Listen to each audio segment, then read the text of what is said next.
Welcome back. Well, if you didn't make it out to the theater this weekend, Matt Perrin has you covered. He gives us a closer look at Captive State in today's Monday Movie Musings. Welcome to another marvelous weekend at the box office as Captain Marvel retained the #1 spot and continues to climb past other movies in the MCU for global cume. As far as the new releases go, my daughter is still too young for the theater, so I managed to avoid Wonder Park, and I skipped out on the teen disease romance 5 Feet Apart, which took numbers 2 and 3 respectively at the box office. No, the new release I went to came in 7th at the box office and was not received well. I'm known for finding the good in any movie, so can I do it with this one?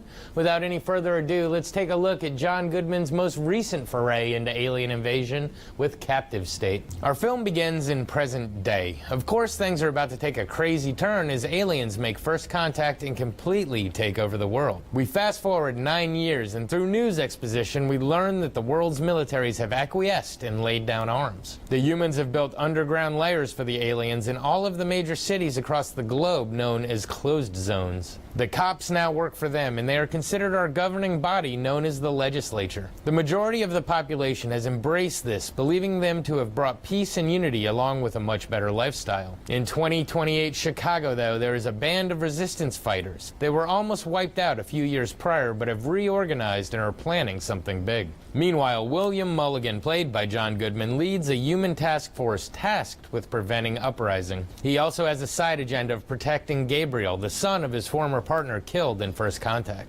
Gabriel's older brother was the leader of the first uprising that fell, and Gabriel just wants to escape Chicago with his girlfriend and buddy, but William has other plans for him. Having discovered this new uprising, the Phoenix, William thinks he can use Gabriel's relation to the former revolt's leader to bring them down. As the movie progresses, we as the audience are thrown back and forth between stories following the Phoenix's attempt to destroy Chicago's closed zone, then William's attempts to stop whatever they're planning, and then the manipulation of Gabriel from both sides in order for the ultimate goals to be accomplished. We wait to see how this is going to play out, enjoying the action and clandestine activities on screen, yet not quite being able to wrap our minds around the big picture. So, what to say about this one? Well, I for sure know why it's being shunned by critics and audiences alike.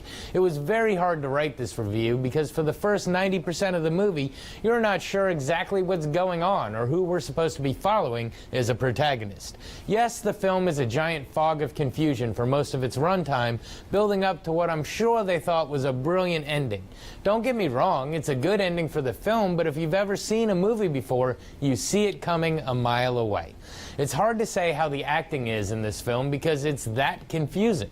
Apparently John Goodman only does movies about aliens or monsters anymore, so I guess he's as good as he was in 13 Cloverfield Lane or Kong Skull Island. As far as the rest of the cast, it's hard to tell you how well they do because you're never sure what they're doing the entire time. So, overall, for 2 hours, I escaped from reality, but spent a lot of that time trying to figure out exactly where I'd escaped to. To be fair, the movie isn't horrible, but I wouldn't be running out to the theater to see it. You can most definitely wait for home viewing for this one. This has been your Monday Movie Musing. Back to you. Well, stick with us. Tyler has one last look at your forecast after the break.